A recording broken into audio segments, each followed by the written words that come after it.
Sponsored by Tata 407 mini truck. सन्तानको विश्वास आमा, आमाको विश्वास गरिमा, गरिमा विकास बैंक, एक्सेस टु ऑल।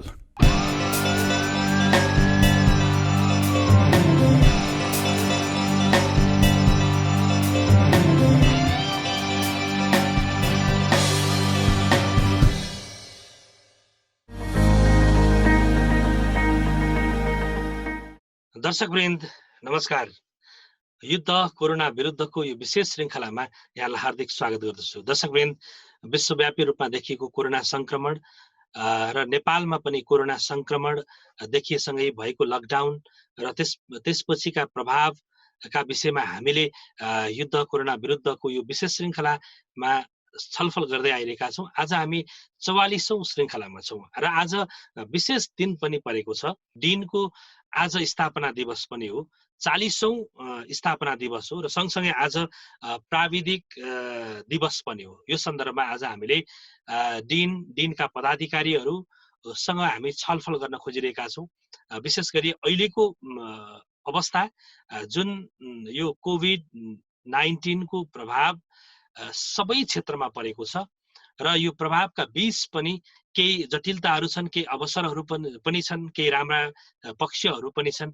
यी र यस्तै विषयमा हामी छलफल गर्ने प्रयत्न गर्छौँ। र आज हामी यो कोभिडको प्रभावका बीचमा दिनको यो स्थापना दिवस कसरी मनाउँदै हुनुहुन्छ, म अध्यक्षज्यूको थोरै भनाइ म राख्नका लागि अनुरोध गर्दछु। अध्यक्षज्यू, हाम्रो यो स्थापना दिवस योभन्दा पहिला जति पनि स्थापना दिवसहरू हामी मनायौँ, लगभग नेसनल लेभलको, इन्टरनेसनल लेभलको, सार्क लेभलको ठुलो कार्यक्रमका साथ स्टार होटलभन्दा बाहिर हामी कहिले पनि गएका थियौँ। त्यो हिसाबले हामी मनाउँदै गरेको परिप्रेक्ष्यमा यो कोरोनाको झलक हामीमाथि पनि त्यो परेछ, जसले गर्दा हामीले बाध्य भएर आज यहाँहरूको बिचमा यहाँहरूको ठुलो सहयोगको कारणले गर्दाखेरि हामीले यो मिडियाले दिएको सुविधाअनुसार हामीले यो आफ्नो 40औं वार्षिकोत्सव मनाउन गइरहेका छौँ। यो दिनको जुन विगतका 40 वर्षदेखि जुन एउटा हाम्रो सपना थियो, त्यो साकार गर्नको लागि पक्कै पनि हामी निर्माण प्रेमीहरूको एउटा साझा संस्था हो र यो संस्थाले देशभरिको निर्माण काम हाम्रै काँधमा छ। 753 स्थानीय गाउँपालिका नगरपालिकाहरूको जति पनि स्थानीय सरकार छन्, उहाँहरू सबै ठाउँमा हाम्रा पहुँच छन्। त्यसकारणले अब हामी आउने दिन चाहिँ त्यो दुईटा कुरालाई हामीले सेफ्टी र प्रिकसनको साथ लिएर अगाडि बढ्छौँ र त्यतिमा मात्रै हाम्रो के अरे राज्यको विकास पनि हुन सक्छ। निर्माण चाहिँ भएन भने हाम्रो त हरेक कुरा चाहिँ डमाडोल हुन जान्छ। त्यसले गर्दाखेरि साधारण खर्चलाई कटौती गरेर भए पनि निर्माणलाई रोकियो भने हाम्रो देश धेरै पछाडि जान सक्छ। त्यसले गर्दा अरू कुराहरू यहाँले राखे पनि मैले चाहिँ यो अहिलेको हकमा निर्माण कामको सबभन्दा रिस्की जबमा हामी छौँ र हामी अहिले पनि हाम्रा मित्रहरू, केही पदाधिकारीहरू अहिले आफ्नो आफ्नो साइडबाट भर्खर आउनुभयो होला, उहाँहरूले काम गरिराख्नु भएको छ। तर यही दुईटा चिजलाई आधार मानेर हामी अगाडि बढेका छौँ। राजेन्द्र सरतिर जान चाहे, पूर्व अध्यक्ष पनि हुनुहुन्छ दिनको। आज दिनको 40औं स्थापना दिवस र प्राविधिक दिवस पनि भएको हुनाले यो एउटा हिजोका दिनमा जुन ओभरसियर भनेर भनिन्थ्यो होइन, आज चाहिँ सब इन्जिनियरको जुन हैसियत, एक खालको आत्मसम्मान र गौरव प्रदान गरेको छ। दिनको यो 40 वर्ष इतिहासको एउटा सानो यो एउटा उपलब्धि हुन सक्ला होइन। यो आज आएर सम्झिँदाखेरि, तपाईँ पूर्व अध्यक्ष भएको नाताले पनि आज आएर सम्झिँदाखेरि दिनको उपलब्धि, आत्मसम्मान र गौरव गर्ने खालका एक दुईटा सम्झाइदिनु होला। म राजेन्द्र सरलाई अनुरोध गरेँ। तपाईँले त्यति भनेपछि म ठ्याक्कै 40 वर्ष अगाडि पुगेँ। म लगभग स्थापना कालदेखि नै दिनसँग आबद्ध छु र त्यति बेला नेपाल ओभरसियर एसोसिएसन, म दुईटा संस्थाको अध्यक्ष भएँ, ओभरसियर एसोसिएसन र नेपाल इन्जिनियरिङ टेक्निसियन्स एसोसिएसन, नेटा भन्ने भयो। त्यसपछि त्यो दुईटाको म भएँ। त्यसपछि गएर यो अहिले आएर डिप्लोमा इन्जिनियर्स एसोसिएसन नेपाल भएको छ। त्यसले गर्दाखेरि 40 वर्ष एउटा संस्थाले नेपालमा 40 वर्ष बिताउनु, यस्तो खालको राजनीतिक माहौलको इतिहास हेर्ने हो भने त्यसैले यो एउटा आफैमा एकदम गरिमामय इतिहास बोकेर डिप्लोमा इन्जिनियर्स एसोसिएसन दिन चाहिँ यहाँसम्म आइपुगेको छ। पहिलो एउटा यो हो र यसले अलिकति पुरानो कुरा स्मरण गरौँ कि यो 46 को आन्दोलन पनि सक्यो, 45-46 को र नयाँ सरकार चाहिँ निर्माण भयो। कस्तो छ भने हाम्रो चाहिँ सरकार निर्माण हुने बित्तिकै सरकारले चाहिँ के भने पुरानो कुरा बिर्सिहाल्दो रहेछ र नयाँ काम गर्न थाल्दो रहेछ। अनि आयोजनामा काम गर्ने प्राविधिकहरू सबैलाई चाहिँ मतलब दरबन्दी विकासका दरबन्दीहरू खारेज गर्ने भन्यो। त्यति बेला लगभग 500 जति इन्जिनियरहरू बाहिर पुग्ने स्थिति बन्यो। त्यतिखेर अनि तुरुन्तै हामी फेरि प्रोटेस्ट भनेर हामी काम रोक्ने अरू काम गर्दैनौँ। हामी सरकारको ढोका घचघचाउन पुग्यौँ। त्यतिखेरको प्रधानमन्त्री कृष्ण प्रसाद भट्टराईज्यू उहाँकोमा हामी धेरै पटक पुग्यौँ। विभिन्न फोरमसँग उहाँकोमा पुगेँ र यो कुरा कतै नसुनिएपछि म सिंहदरबार गएर बिहान ठिक 10 बजे उहाँ कार्यालय जाने बेलामा अनि म सिंहदरबारमा उहाँ ओर्लिने ठाउँमा बसेँ। हेर्नुहोस् प्रधानमन्त्रीसँग कति नजिकको छ, मेरो चिन्जान होइन। अनि म त्यहाँनिर उभिसकेँ, उहाँको कालो गाडी आयो र जुन अरूले खोल्नुपर्ने सुरक्षाले खोल्नुपर्ने गाडी मैले उहाँको खोलेँ। मलाई एकदम स्पष्ट सम्झना छ। मैले खोल्ने बित्तिकै अनि मलाई उहाँले भन्नुभयो किन बाबु किन के भयो भन्नुभयो। अनि मैले त्यहीँ उभिएर उहाँलाई भने कि हेर्नुहोस् तपाईँहरू यत्रो उसमा आउनु भएको छ, हामीले पनि पेसागत उसमा तपाईँहरूलाई सहयोग गऱ्यौँ। आज के यो सबै प्राविधिकहरूलाई सडकमा ल्याउन चाहेको हो, तपाईँले निर्माण विकास गर्न खोजेको होइन भनेपछि ए मैले कुरा बुझेँ भन्नुभयो। त्यो सबैलाई थमौती गरियो। हेर्नुहोस् होइन, त्यो यदि त्यसरी यो पेसागत सङ्गठन थिएन र यदि त्यसरी हामीले गरेनौँ भने त्यो हुन सक्दैन थियो होला। त्यसपछि म अहिलेकोमा तपाईँलाई नयाँ उदाहरणमा आउँ। देश सङ्घीयतामा गयो र यो सङ्घीयतामा गइसकेपछि चाहिँ अब देशमा सबैभन्दा पहिलो त चाहियो प्राविधिकहरू। हरेक स्थानीय तहलाई विकास निर्माणको काम गर्नु पर्यो, प्राविधिकहरू चाहियो। भनेपछि हामीले यही प्राविधिकको भूमिका र सङ्घीयताको अवस्थाको बारेमा एउटा ठुलो डिनले आयोजना गर्यो र त्यो गरिसकेपछि त्यहाँ हामीले ठुलो चर्चा गऱ्यौँ। दिनेश थपलियाज्यू त्यतिखेर सचिव हुनुहुन्थ्यो, उहाँको नाउँ पनि हामीले लिनुपर्छ, उहाँ पनि सहभागी हुनुहुन्थ्यो। र त्यसको प्रभावले गर्दाखेरि के भने स्थानीय तहसम्ममा चाहिँ यो सब इन्जिनियरहरूको चाहिँ मतलब दरबन्दी सृजना भयो। भनेपछि यसरी यस्ता थुप्रै उदाहरणहरू छ, मैले छोटो मात्रै लिएँ। खड्ग सर, केही थप्न चाहनुहुन्छ? केही विगतका हाम्रा दिनका उपलब्धि 40 वर्ष पछि आएर हामी फर्केर हेर्दाखेरि एउटा महत्त्वपूर्ण कुरा जोडिदिनु होला यो आजको विशेष अवसरमा। 1996 मा सार्क डिप्लोमा इन्जिनियर्स फोरमको स्थापना गर्ने क्रममा मैले डिनको तर्फबाट संस्थापकको भूमिका निर्वाह गरेको छु।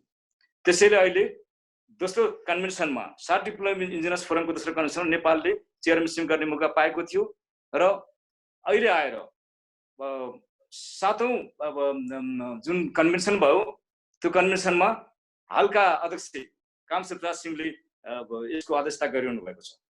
यो हाम्रो निम्ति एउटा साह्रै नै गौरवको कुरा भएको मैले महसुस गरेको छु। विनोद ढकाल सर हुनुहुन्छ, म यहाँलाई पनि एउटा कुनै घटना स्मरण गर्नका लागि म विनोद सरलाई अनुरोध गर्छु। अहिले यसो सम्झना छ तपाईँको आजभन्दा 40 वर्ष अगाडि हामीले यही वार्षिक उत्सव कार्यक्रमलाई स्कुलमा बसेर मनाउँछौँ। मलाई सम्झना छ, हामी सानो कोठामा बसेर मनाउँथ्यौँ। अब अहिले यहाँसँग यो प्रविधिसँग जुम प्रविधि अथवा अरू प्रविधि अनुसार हामीले यसलाई मनाइराखेको छौँ। सुरुमा मलाई सम्झना छ, त्यो बेलामा जब म भर्खर इन्जिनियरिङ कलेजबाट डिप्लोमा गरेर आएँ, त्यो बेलामा अरू नै प्रविधिबाट यो मापन गर्ने कामहरू, नाप्ने कामहरू गरिन्थ्यो। हामीले त्यो बेलामा अझ चेन सर्वे भन्थ्यौँ अथवा टेप सर्वे भनेर यहाँलाई पनि त्यो अनुभव छ होला। हामीले फित्ता नाप्ने भनेर फित्ताद्वारा नाप्ने प्रविधिहरू थियो भने अब अहिले यो प्रविधिले कसरी अगाडि बढिसकेको छ भन्दाखेरिमा अब तपाईँको इलेक्ट्रोनिक डिस्टेन्स मेजरमेन्ट भन्ने खालको इन्स्ट्रुमेन्टहरू छ, जसले तपाईँले एउटा बिन्दुमा बस्नुहुन्छ अर्को बिन्दुबाट त्यो इन्स्ट्रुमेन्टलाई अन गरिदिनुहुन्छ, तुरुन्तै त्यहाँ हेरिकन उ गर्नुपर्छ। त्यस कारण त्यो तपाईँलाई फित्ता तान्ने समय त्यो सबै बच्यो।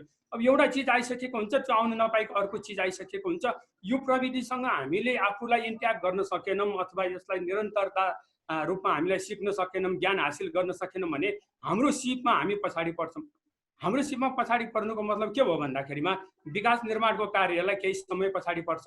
लक्ष्मण सर, दिनमा आबद्धहरूले गर्व गर्न लायक एउटा कुनै घटना सुनाइदिनुहोस् न। मैले चाहिँ थुप्रै कुराहरू दिनले गर्व गर्न लायकको देखिरहेको छु। स्थापना कालमा हामीलाई रिकग्नाइज भएको थिएन। पछि गर्दै जाँदाखेरि हामीले समसामयिक विषयहरू, इन्जिनियरिङ क्षेत्रका नीतिगत डिजाइनका कुराहरू र इम्प्लिमेन्टेसनका कुराहरूलाई लिएर हामीले सेमिनार गोष्ठी गऱ्यौँ। त्यो सेमिनार गोष्ठीमा नेपाल सरकारका मन्त्रालयहरू स्वयं सहभागी भएर हामीले थुप्रै त्यसका निचोडहरू निकाल्यौँ र सम्बन्धित निकायहरूमा त्यसलाई लागू गर्दै गयौँ। र दोस्रो वैज्ञानिक र प्राविधिकहरूलाई उत्साह गर्नको लागि र रिसर्च गर्नको लागि खडा भएको नास्ट भन्ने संस्थासँग हामी सहकार्य गरेर गइरहेका छौँ। र त्यसै गरी हामी थुप्रै राष्ट्रियदेखि अन्तर्राष्ट्रिय संस्था भन्नुपर्दाखेरि CPSC मनिलासँग जोइन भएर देशमा कस्तो खालको प्राविधिकहरू उत्पादन गर्न सकिन्छ र तिनीहरूको भूमिका कस्तो हुन्छ र कसरी तिनीहरूलाई अपग्रेड गर्दै लान सकिन्छ भन्ने खालको हामीले टिबेट प्रोग्रामहरू सहकार्य गर्दै CTBT-लाई पनि सस्टेन गर्दै नेपाल सरकारलाई पनि यसमा केही सहयोग हुन सक्छ भनेर हामीले उहाँहरूसँग सहकार्य गरेर गएका छौँ। म दोस्रो चरणको यो छलफलमा प्रवेश गरेँ त्योभन्दा अगाडि आज हामी जुन अवस्थामा छौँ, आज यसरी भर्चुअल रूपमा डिनको 40औं स्थापना दिवस र प्राविधिक दिवसको अवसरमा छौँ। यो बेलामा कोभिड सँगसँगै लकडाउन र त्यसका प्रभावहरूका विषयमा राखिदिनु हुनका लागि म राजेन्द्र सरलाई अनुरोध गर्छु। राजेन्द्र प्रसाद अधिकारी जो डिनका पूर्व अध्यक्ष हुनुहुन्छ र वर्तमान सल्लाहकार पनि हुनुहुन्छ। डिप्लोमा इन्जिनियरहरू र इन्जिनियरिङ प्राविधिकहरू, श्रमिकहरू लगायत जो निर्माणमा संलग्न हुनुहुन्छ उहाँहरूलाई यसले प्रभावित गरेको छ। अब यहाँनिर आएर हाम्रो एउटा अस्पष्टता चाहिँ कहाँ छ भने हामीकोमा निर्माण स्थलमा काम भएको कि नभएको भन्ने अलमलमा हामी परेका छौँ। औपचारिक रूपमा काम रोकिएको पनि छैन र काम एउटा राम्रोसँग हुन सकेको अवस्था छैन। विश्वव्यापी रूपमा चाहिँ झन्डै 60-70% प्रोडक्टिभिटी उत्पादकत्वमा यसले ह्रास ल्याएको छ निर्माण क्षेत्रमा भन्ने खालको कुराहरू पनि गर्न थालेका छन्। त्यसो भएकोले नेपालको निर्माण क्षेत्रमा यसले पक्कै केही प्रभाव पारेको छ, प्रोडक्टिभिटी लस भएको हुनुपर्छ भन्ने कुरालाई हामीले हेर्नुपर्छ।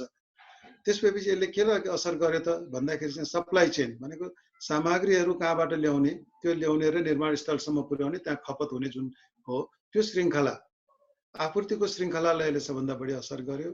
र दोस्रो यसमा चाहिँ गएपछि निर्माण क्षेत्रले सबभन्दा बढी पैसा कन्ज्युम गर्छ, पैसा खेल्ने क्षेत्र हो यो। त्यहाँ गएपछि क्यास फ्लोका पैसाका समस्याहरू आयो। त्यो आउने बित्तिकै मजदुरहरूसँग पैसा पुग्न सकेन, माथिबाट आयोजनाले पैसा पाएन होला भनेपछि यो समस्याहरू यसमा देखा पर्यो। यसले गरेपछि के भने अब कन्स्ट्रक्सन मेटेरियल, कन्स्ट्रक्सन इक्विपमेन्ट मोबिलाइजेसनको भइहाल्यो, हेल्थ एन्ड सेफ्टी सुरक्षाका कुराहरू र सबभन्दा ठुलो चिन्ता गर्नुपर्ने कुरा क्वालिटी, निर्माण गुणस्तर। यहाँनिर गएपछि हाम्रा सम्पूर्ण इन्जिनियरिङ प्राविधिकहरूको सबभन्दा ठुलो भूमिका यसमा देखा पर्न आउँछ। यसलाई हेर्नुपर्ने हुन्छ र स्थानीय तहमा काम गरिराख्नुभएका अहिलेका जति प्राविधिकहरू हुनुहुन्छ उहाँहरूको अगाडि ठुलो चुनौती अहिले सृजना भएको छ, दबाब बढी उहाँहरूकोमा भएको देखिन्छ। त्यस भएकोले उहाँहरूप्रति डिन जस्ता संस्थाहरू पुग्न सक्नुपर्ने देखिन्छ, कसरी पुग्ने भनेर त्यसलाई हेर्नुपर्ने हुन्छ। र यो आइसकेपछि अब यसले गर्दाखेरि डिप्लोमा इन्जिनियरहरू जो जहाँ हुनुहुन्छ डिनले यसमा सहयोग गरेर अलिकति तथ्याङ्क सङ्कलन गर्ने, स्वास्थ्य सुरक्षाको अवस्था कस्तो रह्यो भन्ने कुराहरूलाई हेर्ने र त्यसलाई अलिकति राम्रो इम्प्रुभ गर्नको निमित्त कसरी गर्न सकिन्छ भन्ने कुराहरू हेर्ने र यसले पनि देखाए यसरी अहिले चाहिँ भर्चुअल डिजिटल माध्यमको व्यापक प्रयोग हुने भएकोले अब हाम्रा इन्जिनियरिङ प्राविधिक साथीहरू अब आउने चाहिँ यो डिजिटल प्रविधिमा कसरी जाने र त्यो जानको निमित्त आफूलाई कसरी तयार गर्ने भन्ने कुरामा डिन र हाम्रा आफै व्यक्तिगत इन्डिभिजुअल प्राविधिक साथीहरू समेत सचेत हुनुपर्ने अवस्था छ। म अब टुङ्ग्याएँ। त्यसपछि गएर चाहिँ सबै अहिले हामी सबैको कन्सर्न अलिकति जान्ने बुझ्ने माथि छौँ भने निर्माण श्रमिक मजदुरहरूको स्वास्थ्य र सुरक्षाको निमित्त चाहिँ हामी बढी चिन्तित हुनुपर्ने जस्तो मलाई लाग्छ अहिले कोभिड-19 को सन्दर्भमा। धन्यवाद शिवजी। अहिले वास्तवमा आम प्राविधिकहरूले भएका जटिलताहरू राजेन्द्र सरले केही रूपमा उठाउनु भएको छ, बुदागत रूपमा महत्त्वपूर्ण कुराहरू उठाउनु भएको छ। अहिले भोगिरहेको जटिलताहरू के हुन्, त्यसका लागि सहजीकरण गर्नका लागि डिनले कस्ता खालका भूमिका खेलेको छ, म कमल सरबाट चाहन्छु। लकडाउन पश्चात हामीले यसरी नै केन्द्रीय समितिको बैठक बस्यौँ, सचिवालयका बैठक 2 पटक बस्यौँ। त्यस सचिवालयको बैठकमा केही विशेष निर्णयहरू अब हामी कसरी जाने, हाम्रा सदस्यहरूको सुरक्षा कसरी गर्ने र राष्ट्रमा हाम्रो भूमिका के हुन सक्छ अहिलेको वर्तमान सन्दर्भमा भन्ने सन्दर्भमा हामी सचिवालयको बैठकले निर्णय गरेर केन्द्रीय समितिको बैठक पनि बस्यौँ। केन्द्रीय समितिको बैठकबाट हामीले 7वटै प्रदेश स्तरीय समितिहरू छन्, त्यहाँ केन्द्रीय उपाध्यक्ष ज्यूहरूको नेतृत्वमा प्रदेश प्रदेश अहिले सञ्चालित समन्वयमा चाहिँ प्रदेशहरू सञ्चालित छन्। कतिपय प्रदेशमा प्रदेश कमिटीहरू पनि छन्। सबै प्रदेश कमिटीहरूमा कम्युनिकेसन गरेर प्रदेश कमिटीले पनि फेरि सबै जिल्लाका नेतृत्वसँग यसरी नै भर्चुअल कन्भर्सेसन गरेर कुन जिल्लामा के कस्ता समस्याहरू छन्, विशेषतः हाम्रा प्राविधिक साथीहरू, डिनका मेम्बर साथीहरू कहाँ कुन ठाउँमा कुन अवस्थामा हुनुहुन्छ, उहाँहरूलाई परेका समस्याहरू के छन् र आफ्ना समस्याहरू समाधान गर्दै हाम्रो तर्फबाट गर्न सकिने ठाउँ बेसिसमा के सहयोग गर्न सकिन्छ भन्ने सन्दर्भमा छलफल गरेर प्रदेश स्तरमा साथीहरू परिचालन गरिरहनु भएको अवस्था छ। र यसै सन्दर्भमा हाम्रा भूमिकाहरू के हुन सक्छन् भन्ने सन्दर्भमा मैले आफैले भोगेको अनुभूतिको आधारमा पनि म के कुरा यहाँ स्पष्ट गर्न चाहन्छु भने हाम्रो अहिले सबै वडामा स्थानीय तहहरूमा क्वारेन्टाइन निर्माणको काम भइरहेको छ। मैले अस्ति टिभीमा देखेँ क्वारेन्टाइनलाई हावाले उडाएर अस्थायी क्वारेन्टाइन हावाले उडाएर त्यहाँ अप्ठ्यारो भएको अवस्था मैले कुन ठाउँको मैले देखेँ। ती क्वारेन्टाइनहरू निर्माण गर्नको लागि पनि सस्तो र प्राविधिक रूपमा उपयुक्त विधिबाट र जतिसके चाहिँ राम्रो ढङ्गले बनाउनको लागि त्यहाँ पनि तिनका मेम्बरहरूको भूमिका महत्त्वपूर्ण हुन्छ। त्यो भूमिका निर्वाह गर्नको लागि पनि हामीले हाम्रो केन्द्रीय समितिबाट हाम्रा प्रदेश स्तरमा जिल्ला स्तरमा साथीहरूलाई चाहिँ हामीले परिचालन गरिरहेको अवस्था छ। हुन्छ कमल सर, संक्रमणका बीचमा हुनुहुन्छ उहाँहरू, कति हाम्रा प्राविधिकहरू कोभिडको यो टेस्ट गरिरहँदाखेरि कति नजिक हुनुहुन्छ अथवा कति क्वारेन्टाइनमा हुनुहुन्छ अथवा कति कुन अवस्थामा हुनुहुन्छ भन्ने कुरा चाहिँ त्यो डिनसँग तथ्याङ्क छ कि छैन, मैले टोप बहादुर सरसँग जान्न चाहेँ। निर्माण व्यवस्थासँग सम्बन्धित साइडमा खर्दाखेरि भएको अप्ठ्याराहरू चाहिँ उहाँले पोख्ने गर्नु भएको छ। तर सङ्ख्याकै हिसाबमा ठ्याक्कै यतिजना चाहिँ यस्तो भयो अथवा यतिजनालाई अप्ठ्यारो परिरहेको छ र यतिजना अहिले चाहिँ त्यो कोभिड-19बाट प्रभावित हुनु भएको छ भने ठ्याक्कै भन्न चाहिँ अप्ठ्यारो बेला छ। किनभने त्यो हामीले ठ्याक्कै तथ्याङ्कहरू हामीसँग कलेक्सन गर्न पनि अप्ठ्यारो परिरहेको छ। कति ठाउँमा त नेटै चल्दैन, नेटै छैन भने पछाडि फोन नै लाग्दैन कति ठाउँहरूमा, त्यो ठाउँमा खटिराख्नु भएको छ। र हाम्रा प्राविधिक साथीहरू जसले विकास निर्माणमा प्रत्यक्ष खटिरहनु भएको छ उहाँहरूको समस्या नै के छ अहिले भने जस्तो कोभिडबाट सुरक्षित हुनुपर्छ भन्ने त थाहा छ, तर सुरक्षित कति बेलासम्म हुने? आज सुरक्षित छु भनेर गएको मान्छे भोलि फर्किँदा सुरक्षित हुने कि नहुने? किनभने यो हाम्रो टेस्ट नेपालको सन्दर्भमा जुन प्रकारका यो प्रक्रियाबाट कोभिडको टेस्ट भइरहेको छ नि, त्यसले म आज सुरक्षित छु भनेर भोलि पनि सुरक्षित हुने ग्यारेन्टी कहाँ छ? त्यस कारणले पनि एउटा अप्ठ्यारो परेको छ पहिलो। दोस्रो कुरो कस्तो छ भने हाम्रो यो काठमाडौँ र लगायतका सहरहरूमा पनि यो परीक्षणलाई हामीले तीव्रता दिन सकिरहेको अवस्थामा हाम्रो दूरदराजमा रहेका गाउँपालिका, नगरपालिका, वडा र गाउँ स्तरमा रहेका प्राविधिकहरूको तथ्याङ्क जस्तो कोभिड लागेको कोभिडको समस्या छैन कसै थाहा पाउने? त्यसकारणले पनि यो समस्या भएको छ। चिनी मैया महर्जनजी हुनुहुन्छ, यहाँतिर जान चाहे। प्राविधिक पेसा भनेको फिल्डमा जानुपर्ने खट्नुपर्ने, अहिले हाम्रो सरले भन्दै हुनुहुन्थ्यो, टोप बहादुर सरले, को कहाँ कुन ठाउँमा हुनुहुन्छ, टेलिफोन लाग्छ लाग्दैन होइन, थाहा हुँदैन, यस्तो जटिल अवस्थामा काम गर्नुपर्छ। त्यो भएर पनि महिलाहरूलाई यो आकर्षण नभएको पनि हुन सक्ला। तपाईँ महिला हुनुहुन्छ, त्यस कारणले तपाईँ के म्यासेज दिन चाहनुहुन्छ आजको यो महत्त्वपूर्ण दिनमा? हजुर, तर पहिलाको जस्तो चाहिँ अहिले यसरी सुरक्षाको हिसाब मात्रै अब सरकारले दिनु पर्यो सुरक्षा त होइन, त्यही त मैले भन्दैछु नि, सुरक्षा सरकारले बनाइदिनु पर्यो, त्यस्तो बाटो पनि बनाइदिनु पर्यो। अनि त्यस्तो भएपछि समान चाहिँ नि उनीहरू पनि सहभागिता हुन्छ होला, त्यस्तो बनाइदियो भने सहज छ होइन, त्यति सोचे जस्तो अप्ठ्यारो छैन होइन? सोचे जस्तो अप्ठ्यारो त पहिला भन्दा त कति भइसक्यो। पहिला हाम्रो म पनि त अब विगत चाहिँ 43 सालदेखि यो हाम्रो दिन संस्थामा ओभरसियर हुँदादेखिको अहिलेको अवस्थासम्म आउँदा चाहिँ नि यो पक्कै पनि प्राविधिक महिलाहरूलाई सहज त छैन। अब क्रमिक विकासमा अहिलेको जेनेरेसनहरू त्यस्तो चाहिँ उनीहरू आँटिलो छ, एकदम आँटिलो छ उनीहरूमा चाहिँ नि होइन। किन हामी पनि त छौँ नि, म पुरुष सर काम गर्न सक्छु, खट्न सक्छौँ र त्यसको प्रतिकूल ऊ पनि सुरक्षाको पनि ऊ अलिकति प्रतिकूल चाहिँ नि गर्न सक्छु भन्ने उनीहरूमा आँट छ। प्रदीप सर, आज यो विशेष दिनमा तपाईँ आम प्राविधिक साथीहरूलाई र सँगसँगै डिनको सह-अध्यक्षको हैसियतले के भन्नुहुन्छ? अहिले 40 वर्षभित्र हामीले धेरै उपलब्धि पनि हासिल गरेका छौँ। हामीले सर्वप्रथम त सार्क स्तरमा एउटा सङ्गठन बनाउन सक्यौँ। त्यस्तै एउटा अहिले भर्खरै कोल्मो प्लान्ट स्टाफ कलेजसँग आबद्ध भएर विभिन्न खाले गतिविधिहरू हामीले मध्यम स्तरीय प्राविधिकको कसरी हामीले अगाडि बढ्ने, टेक्नोलोजीहरू कसरी ट्रान्सफर गर्ने भन्ने अगाडि बढाएका छौँ। र तत्कालै हामीले 753वटा स्थानीय निकायमा चाहिने कसरी दरबन्दी व्यवस्था गर्ने भन्ने एउटा सेमिनार गरेका थियौँ। त्यो अनुरूप नेपाल सरकारले हरेक 753वटा स्थानीय निकायमा चाहिँ हाम्रो दरबन्दी खडा गरिदिएको छ र बिचमा हामीले एउटा चाहिने नयाँ काम गर्नुपर्ने अवस्था के छ भने हामी प्राविधिकहरू एउटा काउन्सिलमा आबद्ध हुनुपर्नेमा अहिले हाम्रो काउन्सिल नभएकोले हामी त्यो काउन्सिल बनाउनलाई लागिरहेका छौँ। धन्यवाद सर।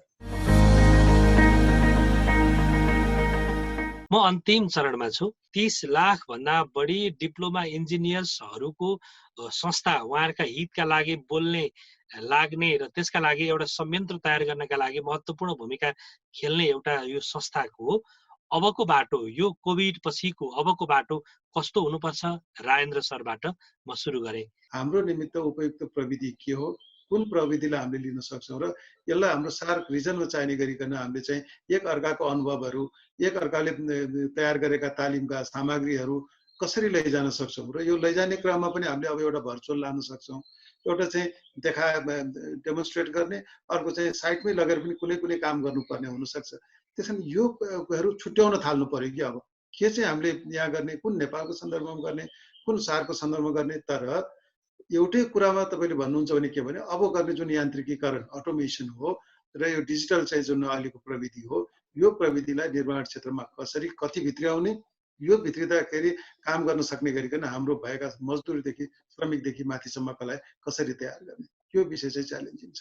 त्यसमा मुख्यतया केले अप्ठ्यारो पार्दो रहेछ भन्दाखेरिमा हाम्रो यो नीति निर्माणले पनि केही अप्ठ्यारो पार्दो रहेछ। जस्तो अघि नै हाम्रो अध्यक्षज्यूले केही कुरा राख्नुभयो, हामीले एउटा चाहिने काउन्सिल एक्ट को लागि लडिराखेका छौँ। त्यो तयारीमा छ, तर त्यो आइराखेको छैन। त्यो आउने बित्तिकै हामीले देशभरि छरिएर राखेको प्राविधिकहरूको डेटा त सजिलैसँग उहाँहरूको तथ्याङ्क सङ्कलन गर्न सक्ने अवस्था हुन्थ्यो। एउटा त्यो कुराहरू भयो। त्यस कारणले हाम्रो यसमा अलिकति राजनीतिक प्रतिबद्धता र त्योसँग हाम्रो के अरे प्रविधिसँग आवश्यकता पर्ने नीति निर्माण चाहिँ नि यदि छिट्टै अब आउनुपर्छ, एउटा बाटो त्यो हो। कम्पिटेन्सीको कुरामा चाहिँ हामी नेपाली अलिक कमजोर छौँ जस्तो लाग्छ। हरेक क्षेत्रमा क्षमता अभिवृद्धि नभइकन हामी बीचबाट केही प्राप्त गर्ने स्थितिमा हामी रमाइरहेका छौँ। त्यो स्थिति अन्त गर्नको लागि चाहिँ सबै हाम्रा सदस्य साथीहरूलाई क्षमतावान बनाउनु होला, त्यो सर्वप्रथम अनुरोध गर्छु। त्यो सँगसँगै क्वालिटी कन्स्ट्रक्सन र सस्टेनेबल डेभलपमेन्टको जुन कुरा उठाएको छ नि, त्यो साह्रै महत्त्वपूर्ण कुरा हो। र अहिले यहाँलाई अनुरोध गरौँ, हाम्रो स्थानीय तहहरूमा इन्जिनियरिङ इनपुट नभएको अवस्थासम्म आइपुग्दा हामीले सरकारसँग चाहिँ नै सहकार्य गरिकन, सरकारलाई चाहिँ विभिन्न प्रकारको सुझाव दिइकन र संयुक्त रूपमा जान सक्ने अवस्था सृजना गरेर सरकारका हामी मानौँ हामी दाहिने हात नै हो नि त हामी, त्यसैले सरकारसँग चाहिँ नै समाहित भएर विकास निर्माणका कार्यलाई दिगो र गुणस्तरयुक्त बनाउनको निम्ति सहयोग पुर्याउँ भन्ने म अनुरोध गर्छु। यहाँ ठुलो खाडल छ इन्जिनियरिङ क्षेत्रमा अथवा जुनसुकै क्षेत्रमा पनि नीति निर्माण गर्ने, डिजाइन गर्ने र इम्प्लिमेन्टेसन गर्ने बिचमा ठुलो ग्यापहरू रहेको छ। त्यो ग्यापलाई हटाउनको लागि हामीले समन्वयकारी भूमिका पनि निभाउनुपर्छ।